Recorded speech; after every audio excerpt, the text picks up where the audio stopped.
स्वागत प्रणाम करता हूं और इस सभागार में मौजूद हमारे सभी पूज्य संत एवं साध्वी,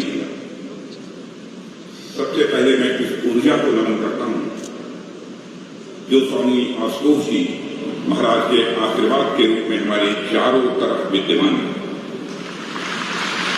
मैं आपके समक्ष उपस्थित आप सभी श्रद्धालुओं को भी नमन करता हूं। मैं दिव्य ज्योति जागृत संस्थान के प्रति अपना आभार प्रकट करना चाहता हूं। इस संस्थान में मुझे आमंत्रित कर उन्होंने मेरे ऊपर बहुत बड़ी कृपा की है। गुरु पूर्णिमा सनातन संस्कृत का एक बहुत ही महत्वपूर्ण अंग है। हम लोग बचपन से ही गुरु पूर्णिमा को एक महोत्सव के रूप में देखते आ रहे हैं, लेकिन जो मनोरम दृश्य आज प्रत्यक्ष मैं अपनी आंखों से यहां देख रहा हूं, जो आंखों को सुकून दे रहा है और साथ ही साथ मेरे हृदय को यह शांति भी दे रहा है। और मैं कह सकता हूं यह दृश्य अपने में अद्भुत है। साथियों, आज मैं आपके समक्ष भारत के रक्षा मंत्री के रूप में नहीं आया हूं, बल्कि मैं देश के एक नागरिक के रूप में आप सबके समक्ष में उपस्थित हूं। परम पूज्य आशुतोष जी महाराज के प्रति हृदय में एक श्रद्धा लेकर और उनको नमन करने के लिए मैं यहां पर आया हूं। इसलिए परम पूज्य गुरु जी को जिस हद तक मैं समझ पाया हूं, उस पर कुछ बातें आपके सामने मैं यहां रखना चाहूंगा।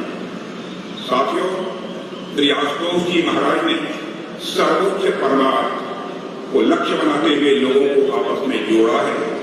परमार्थ मतलब बिना किसी लाभ की अपेक्षा करते हुए दूसरों की सेवा करने का काम जो कोई महान व्यक्ति ही कर सकता है, छोटा व्यक्ति इस काम को नहीं कर सकता। स्वामी जी ने अपने कार्यों से समाज के लोगों को एक प्रेरणा दी है। इसलिए मुझे ऐसा लगता है कि स्वामी जी ने अपने कार्यों से समाज में सद्गुण लाने का जो कार्य किया है वह तो सराहनीय है ही, लेकिन इसके साथ ही साथ स्वामी जी ने लाखों लोगों के अंदर यह विश्वास भी जगाया है कि सर्वोच्च परमार्थ अर्थात दूसरों की भलाई करके ही इस मानव जीवन को सफल बनाया जा सकता है। मुझे यह देखकर अत्यंत प्रसन्नता हो रही है कि दिव्य ज्योति जागृत संस्थान स्वामी जी के जीवन मूल्यों और उन उद्देश्यों को लगातार जन जन तक पहुंचाने का काम कर रहा है। और स्वामी जी ने जिस तरीके से निस्वार्थ भाव से इस राष्ट्र और समाज के कल्याण के लिए उन्होंने कार्य किया है, वह एक विशाल जन समूह के लिए ही नहीं बल्कि समस्त देशवासियों के लिए बहुत ही प्रेरणादायी है। स्वामी जी द्वारा शुरू किए गए कार्य आज भी सुचारू रूप से चल रहे हैं और यह दर्शाता है स्वामी आशुतोष जी महाराज अपने कार्यों के माध्यम से आज भी हमारे बीच उपस्थित हैं। देवियों व सज्जनों, स्वामी जी ने एक गुरु की भूमिका में रहकर इस अंधकारमयी दुनिया में एक प्रकाश स्तंभ के रूप में काम किया है। उन्होंने समाज को एक राह दिखाई है कि कैसे सेवा के माध्यम से हम परमात्मा तक पहुंच सकते हैं अथवा परमात्मा की अनुभूति कर सकते हैं और अपना जीवन हम कैसे सफल बना सकते हैं। आज गुरु पूर्णिमा का दिन हमें यह भी आभास दिलाने वाला दिन है कि वाकई इस संसार में गुरु का क्या महत्व होता है। साथियों, जहां तक मैं समझता हूं, गुरु इस संसार में हमारे लिए एक पथ प्रदर्शक का कार्य करता है, एक मार्गदर्शक का वह कार्य करता है। आप सबके मोबाइल में एक एप्लीकेशन होगी, गूगल मैप। आपको जहां भी जाना होता है आप उसमें अपना डेस्टिनेशन यानी गंतव्य डाल देते हैं और आपको अपने डेस्टिनेशन यानी गंतव्य तक पहुंचने का एक उपयुक्त रास्ता दिख जाता है। जाहिर सी बात है, यदि आपको रास्ते की जानकारी नहीं है तो भी आप अपने डेस्टिनेशन पर बिना गूगल मैप्स के यूज के भी पहुंच सकते हैं, लेकिन हो सकता है आपको अधिक समय लग जाए, रास्ता आपके लिए और भी मुश्किल हो जाए। इसलिए इन तमाम मुश्किलों को दूर करने के लिए व्यक्ति गूगल मैप्स का सहारा लेता है ताकि उसे अपने डेस्टिनेशन तक पहुंचने के लिए सही रास्ता दिख जाए। देवियों व सज्जनों, गुरु की भूमिका भी इसी प्रकार सदैव सही राह दिखाने वाली होती है और इस पथरीले संसार में, इस अनित्य संसार में वे हमें रास्ता बताते हैं ताकि हम परमात्मा तक हम पहुंच सकें। सही मायने में गुरु इस आत्मा को उस परमात्मा से जोड़ने के लिए एक ब्रिज के रूप में काम करते हैं। गुरु हमें संसार के इस भाव सागर से निकालकर उस परम सत्ता तक पहुंचाने का काम करते हैं और सबसे महत्वपूर्ण, गुरु हमें हमारे धर्म का ज्ञान कराते हैं। गुरु हमें अपने धर्म का पालन करना भी सिखाते हैं। जब मैं यहाँ धर्म कह रहा हूँ तो उससे मेरा आशय किसी पंथ से नहीं है, किसी मजहब से नहीं है, बल्कि धर्म से मेरा आशय हमारे कर्तव्य से है। और धर्म हमारे जीवन के सभी पड़ावों और सभी भूमिकाओं में यह आवश्यक होता है। हमें अपने व्यक्तिगत और सार्वजनिक दोनों ही प्रकार के जीवन में धर्म का पालन करना होता है। यदि मैं व्यक्तिगत जीवन पर बात करूं तो हमारे माता पिता, संतान, मित्र आदि सबका एक निश्चित धर्म है। एक माता पिता का यह धर्म होता है, वे अपनी संतान का उचित तरीके से पालन पोषण करें, उसे अच्छी शिक्षा उपलब्ध कराएं और उसके अंदर अच्छे मूल्यों का समावेश करें। अपने बच्चे के अंदर ऐसा संस्कार डालें जिससे सिर्फ वे ही नहीं बल्कि पूरा समाज उस बच्चे पर गर्व करे। देवियों और सज्जनों, माता पिता की ही भांति संतान का भी धर्म होता है कि वे अपने माता पिता की आज्ञा का पालन करें। माता पिता को इस धरती पर ईश्वर का रूप मानकर उनकी सेवा करें। हमारे समाज में भी श्रवण कुमार को सिर्फ इसलिए याद किया जाता है क्योंकि उन्होंने स्वयं से ऊपर अपने माता पिता को रखा था। अपने अंधे माता पिता को तीर्थ यात्रा की इच्छा को पूरा करने के लिए उन्होंने वह सब कुछ किया जो एक संतान को करना चाहिए। लेकिन वर्तमान समय में जिस प्रकार मूल्यों का ह्रास हो रहा है वह एक चिंताजनक बात है। आजकल समाज में नैतिकता का ह्रास देखने को मिल रहा है। हम लगभग हर दिन ऐसी खबरें पढ़ते हैं कि किसी बच्चे ने अपने माता पिता से उनकी प्रॉपर्टी लिखवाकर उन्हें घर से बेदखल कर दिया। किसी बच्चे ने अपने बूढ़े माँ बाप को ओल्ड एज होम में भेज दिया। साथियों, ऐसी खबरें यह दर्शाती हैं कुछ संतानें अपना दायित्व पूरा नहीं कर पा रही हैं, वे अपने धर्म का पालन नहीं कर पा रही हैं। इसलिए आज एक समाज के तौर पर हमें अपने बच्चों में वे संस्कारों का बीजारोपण करना होगा जो उन्हें संतान के रूप में अपने धर्म का ठीक तरीके से आभास करा सके। और इस दिशा में नित्य ज्योति जागृत संस्थान का जो कार्य है उसके लिए मैं उन्हें कोटि कोटि बधाई देता हूँ, कोटि कोटि धन्यवाद देता हूँ। आपके प्रयास निश्चित रूप से समाज में नैतिकता का उच्च मानक स्थापित करेंगे, ऐसा मेरा विश्वास है। साथियों, हमारे निजी संबंध में एक धर्म भाई का होता है। भाई का धर्म अपनी बहन के प्रति तो होता ही है, उसे अपनी बहन की रक्षा करनी है। अपनी बहन को वे सारे अवसर उपलब्ध कराने हैं जो उसके विकास के लिए यह आवश्यक है। लेकिन इसके अलावा भाई का धर्म अपने भाई के प्रति भी होता है। राष्ट्र प्रेम का उदाहरण यदि हम देखें तो हमें रामायण से बेहतर उदाहरण और कहाँ मिल पाए। जब भगवान राम जंगल जा रहे थे तब उनके पीछे पीछे लक्ष्मण जी उनकी सेवा के लिए जंगल चले गए। अपने बड़े भाई के लिए उन्होंने अपना सारा जीवन न्यौछावर कर दिया। राम के छोटे भाई भरत का भी जिक्र आता है कि उन्होंने तब के समय के सबसे शक्तिशाली राज्य अयोध्या का राज सिंहासन भी अपने भाई के लिए ठुकरा दिया। और भगवान राम के वापस अयोध्या लौटने तक सिंहासन पर उनकी चरण पादुका रखकर उनके जैसा सन्यासी का जीवन व्यतीत किया। देवियों सज्जनों, गोस्वामी तुलसीदास जी द्वारा रचित रामचरितमानस में हनुमान जी को प्रेम से एक बार भगवान श्री राम ये कहते हैं कि तुम मम प्रिय भरत ही सम भाई, अर्थात तुम मुझे भरत के समान ही प्रिय हो। एक कद था उस समय भरत का कि वो अपने भगवान राम के सबसे प्रिय। आज हम अपने आस पास देखते हैं कि जमीन के पैसे के लिए, संपत्ति के लिए भाई भाई में झगड़े होते हैं। ऐसे में आप बस कल्पना करिए कि भारत के उस त्याग की कि उन्होंने अपने भाई के लिए राज सिंहासन को भी ठुकरा दिया। मुझे लगता है आज इस देश के युवाओं को अपनी संस्कृति से प्रेरणा लेने और अपने पुरखों ताकि हम एक भाईचारे निर्माण कर सकें। जीवन में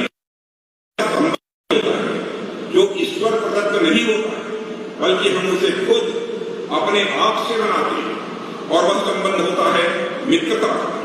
धर्म का संबंध मित्रता से भी है, और मित्र को मित्रता का धर्म निभाना पड़ता है, मुसीबत में उसका साथ निभाना पड़ता है। इस संदर्भ में मुझे युद्ध में की एक बड़ी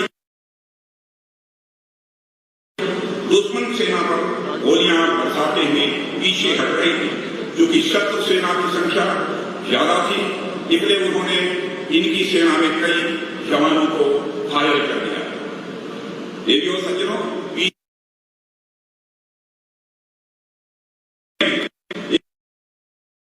और वह बाकी पीछे छूट गया।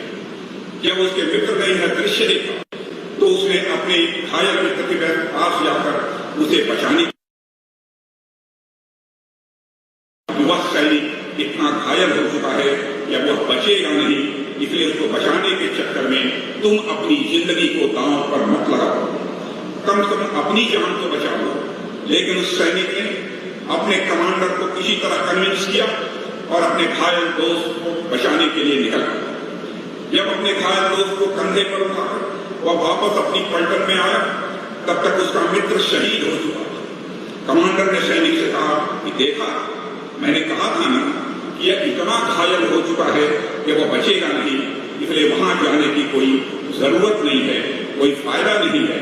लेकिन सैनिक ने अपने कमांडर से कहा कि सर, अभी वह निश्चित रूप से मर चुका है, लेकिन जब उसको बचाने के लिए मैं वहां गया था तब वह जीवित था, और मुझे देखकर उसने कहा कि मुझे विश्वास था कि तुम मुझे बचाने जरूर आओगे। जीना मरना तो यह ईश्वर के हाथ में है, लेकिन वह भरोसा जो एक मित्र का दूसरे मित्र पर था, मैं उस भरोसे को तोड़ना नहीं चाहता था। साथियों, मित्र का यही धर्म होता है कि मुसीबत के समय अपने मित्र का साथ दें। आप सब महाभारत के बारे में जानते हैं, उसमें भगवान श्री कृष्ण महाभारत का युद्ध रोकने का सारा प्रयास करते हैं, लेकिन दुर्योधन उन सारे प्रयासों पर पानी फेर देता है।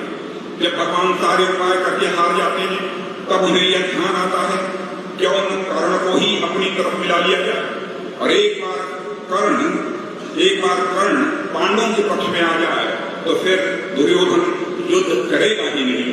फिर भगवान श्री कृष्ण कर्ण के सामने कई तरीके से प्रस्ताव रखते हैं। ज्येष्ठ पुत्र हो, हम तुम्हारे पांचों वीर भाई हमेशा तुम्हारी सेवा करेंगे। लेकिन कर्ण ने दुर्योधन की मित्रता के लिए भगवान कृष्ण के सारे प्रस्तावों को ठुकरा दिया था। राष्ट्रकवि रामधारी सिंह दिनकर ने रस में रथी में लिखा है कि कर्ण ने श्री कृष्ण ने यह कहा, सुरपुर से भी मुख मोड़ूंगा, केशव मैं उसे न छोड़ूंगा।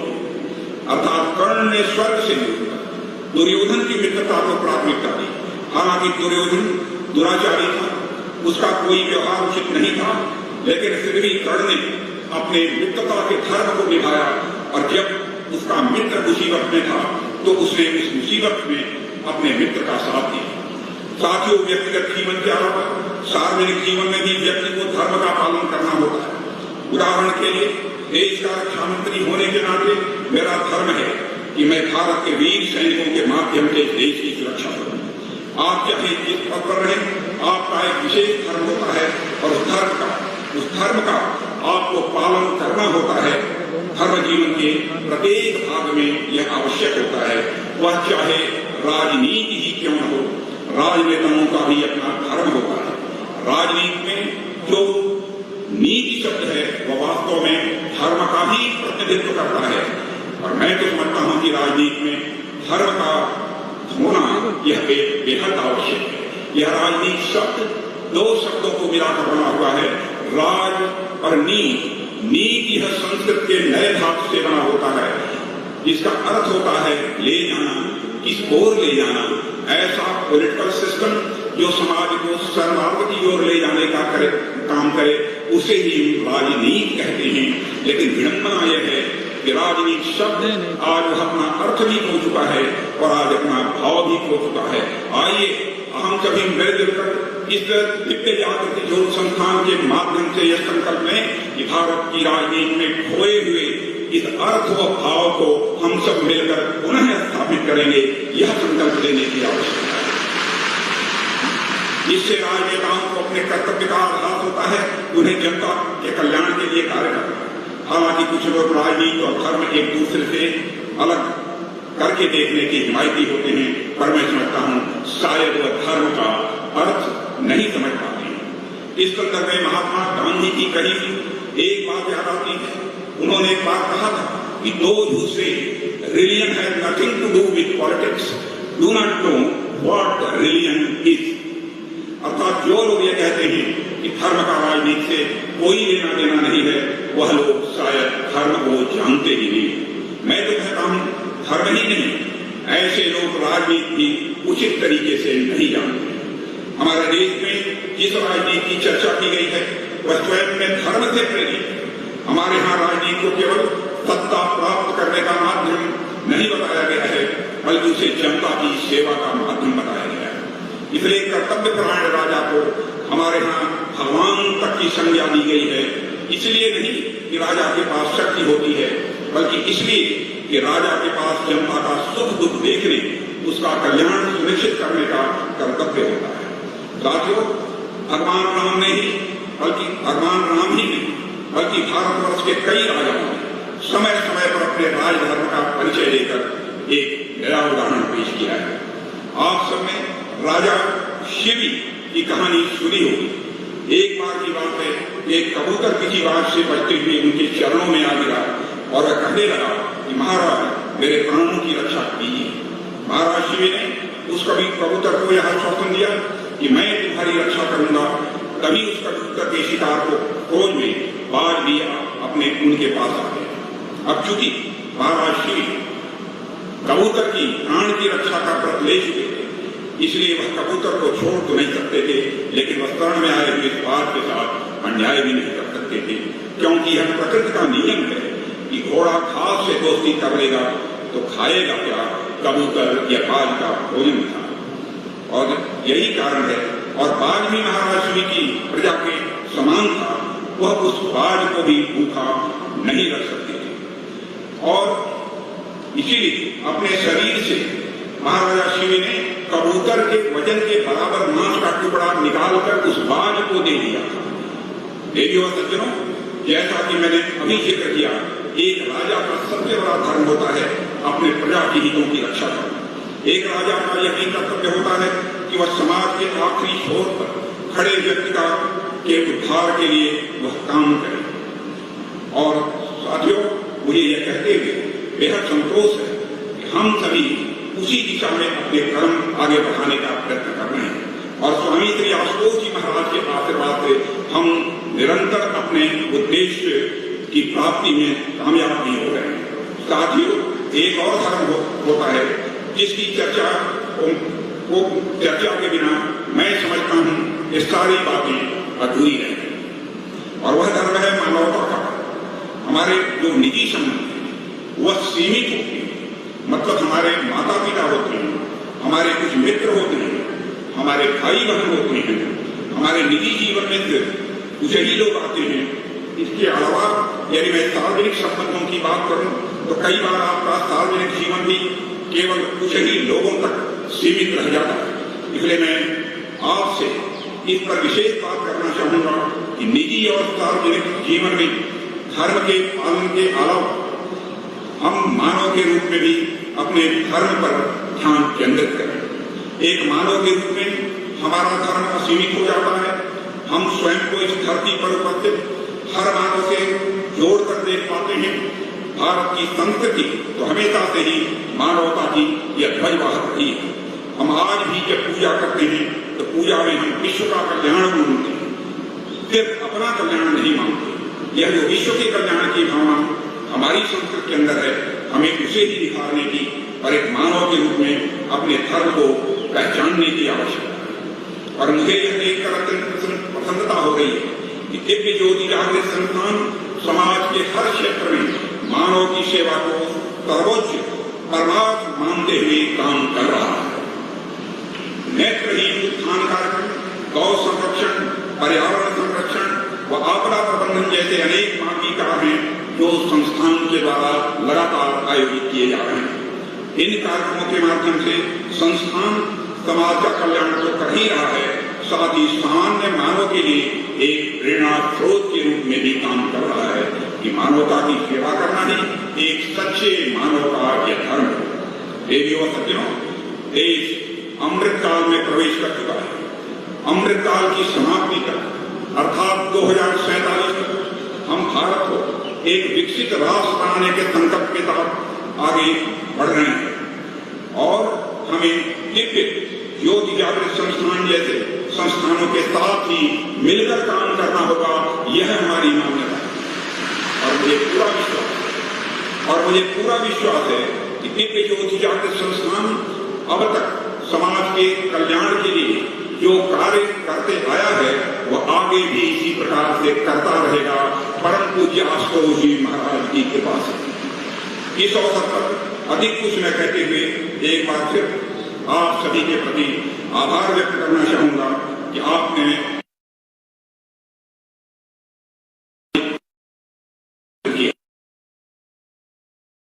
अपनी बात को महाराज के आशीर्वाद से उसी प्रकार काम करते रहेंगे जब तक हमारा राष्ट्र ऐसा राष्ट्र है जो विकसित तो हो ही और ज्ञान सारे विश्व का नेतृत्व कर सके। इन ऐसे राष्ट्र का निर्माण करना चाहते हैं। इन्हीं शब्दों के साथ पुनः एक बार महाराज आशुतोष जी महाराज, परम पूज्य आशुतोष जी महाराज के चरणों में शीश झुकाकर नमन करते हुए और आप सभी श्रद्धालुओं के साथ भी शीश झुकाकर नमन करते हुए अपना निवेदन समाप्त करता हूँ। आप सबको बहुत बहुत धन्यवाद।